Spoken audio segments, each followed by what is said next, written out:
Hey guys, in this video, I'll show you how to delete the Epic Games launcher. Very easy and simple. Come here, right click on your start, and then click on apps and features.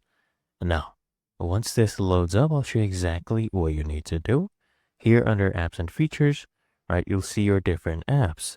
So all you need to do is scroll down right here and search in this list for the Epic Games Launcher. You'll see all of the apps that are installed on your PC. So here we go. We have the Epic Games Launcher. You just want to come here and click on uninstall. Okay. So this app and all its related information will be uninstalled.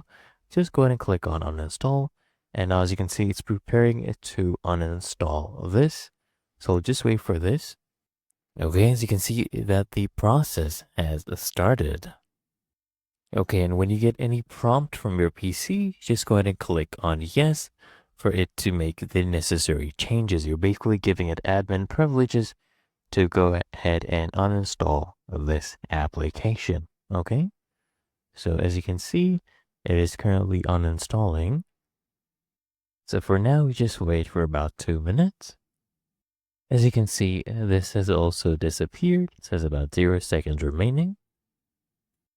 If I open this up, you'll see the Epic Online Launcher is gone, right? The Epic Online Services and the launcher as well is gone, right?